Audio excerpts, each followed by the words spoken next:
امت کو یاد ہی نہیں کہ ہم امت ہیں. میں کیسے یاد دلاؤں؟ بھولنا بھی بھول چکے ہیں. ایک ہوتا ہے بھول جانا، وہ تو یاد آ جاتا ہے.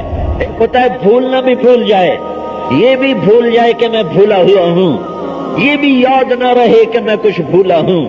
اسے کون یاد دلائے اور کیسے یاد دلائے؟ میرے بھائیو، ہم بھول گئے ہم امت ہیں، پھر یہ بھی بھول گئے کہ ہم بھولے ہوئے ہیں. میرا رونا کہاں تک دستک دے گا؟ میرے الفاظ کن زنگ آلود کھڑکیوں سے جا کے ٹکرائیں گے؟ کن آہنی دروازوں سے ٹکرائیں گے؟ کب وہ کھلیں گے؟ اللہ کے سوا کون ہے کھولنے والا؟ ہاں، امت بنو، امت بنو، فرقے نہ بنو، قومیں نہ بنو، امت بنو.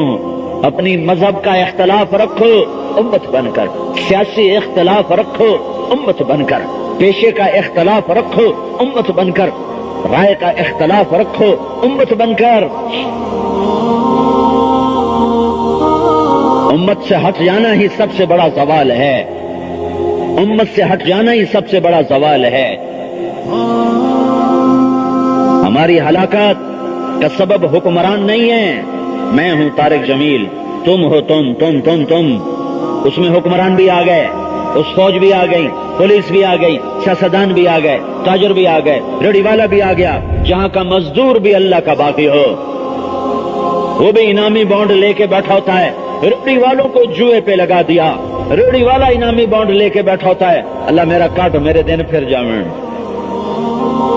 جو جس قوم کا ریڑھی والا بھی جوا کھیلتا ہو، اسے حکمران کہاں گرداب سے نکال سکتے ہیں؟ جہاں گھر گھر میں ماؤں کو ذلیل کیا جاتا ہو. میرے نبی سے پوچھا گیا، یا رسول اللہ قیامت کب آئے گی؟ آپ نے فرمایا اللہ کو پتہ کب آئے گی. کہ یا رسول اللہ کوئی نشانی تو بتلائیں. تو آپ نے فرمایا ہاں، جب ماؤں کو ذلیل کیا جائے گا تو قیامت آ جائے گی. جب نارووال کی مائیں ذلیل ہوں گی، اولاد اپنے ماؤں کو کاٹیں گے، باپ کو غرائیں گے، تو اب انہیں کوئی طاقت تباہی سے بچا نہیں سکتی.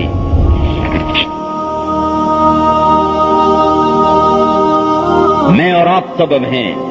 ہمارا ہر طبقہ قوموں کے ڈوبنے کا سبب ایک طبقہ نہیں ہوا کرتا.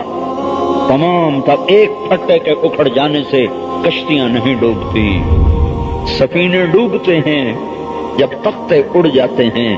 ایک آدھ تختہ تو اسی وقت اسے پاٹ دیا جاتا ہے، اسے بند کر دیا جاتا ہے.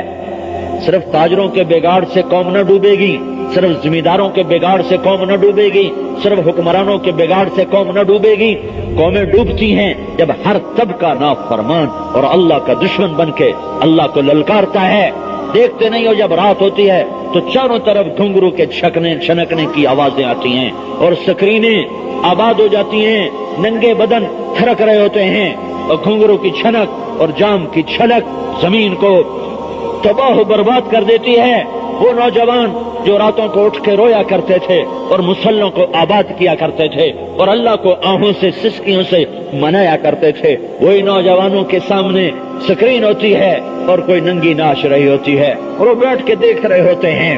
یہاں جنید بغدادی کو بھی وزیر اعظم بنا دو، شیخ عبد القادر جیلانی کو صدر پاکستان بنا دو، نہیں نکال سکیں گے اس ڈوبتے ہوئے سفینے کو گرداب سے.